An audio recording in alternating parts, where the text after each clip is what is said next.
સુરત મહાનગરપાલિકાના mayor, deputy mayor અને standing committee ચેરમેનના હોદ્દાઓ માટે ભારતીય સ્ટેન્ડિંગ કમિટી ચેરમેનના જનતા પાર્ટીએ આજથી સેન્સ પ્રક્રિયા શરૂ કરી છે. પાર્ટી કાર્યાલય ખાતે સવારે 10 વાગ્યાથી મત જાણવાની પ્રક્રિયા શરૂ થશે. 3 નામની પેનલના આધારે ટોચના હોદ્દાઓ પર નિર્ણય લેવાશે. શહેરના હોદ્દેદારોને સવારે 10 વાગ્યે, જ્યારે સાંસદ અને ધારાસભ્યોને 12 વાગ્યે બોલાવાયા છે.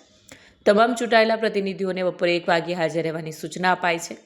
પ્રભારી શહેર પ્રમુખ અને સભ્યો દ્વારા રજૂઆતો સાંભળીને પેનલ તૈયાર કરાશે.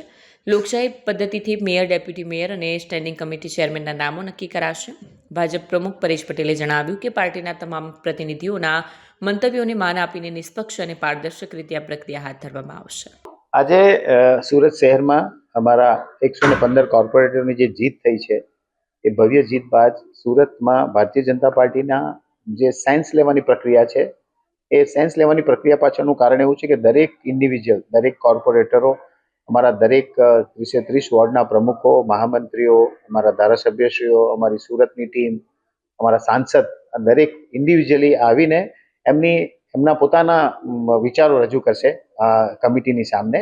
અને ત્યારબાદ અમારા પ્રદેશ અધ્યક્ષ ગુજરાત રાજ્યના શ્રી જગદીશભાઈ વિશ્વકર્માની અધ્યક્ષતામાં મળનારી મિટિંગની અંદર સ્ટેટ લેવલ ઉપર બાકીની ચર્ચાના અંતે નામો જાહેર કરવામાં આવશે. મેયર સિવાયના આ તમામની સમીક્ષાઓ આજે થઈ રહી છે. દરેકની સમીક્ષા અમારા મેયર, અમારી જે 5 મુખ્ય પદો ઉપરાંત શિક્ષણ સમિતિના સદસ્યો, જેટલી પણ એપોઇન્ટમેન્ટો અત્યારે લેવા જેવી છે, જે લેવી જોઈએ સુરત મહાનગરપાલિકાને ધ્યાનમાં રાખતા, કારણ કે સુરત મહાનગરપાલિકાનું બજેટ પણ 11,000 કરોડ પ્લસ છે.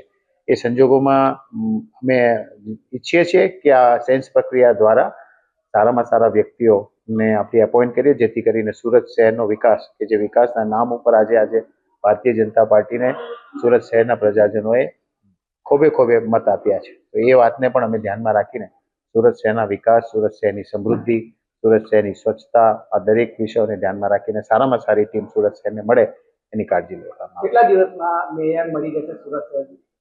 એ તો મને અત્યારે તો એક્ઝેક્ટ સમય નથી ખબર, પણ 8-10 દિવસની પ્રક્રિયા હોય છે. પ્રક્રિયામાં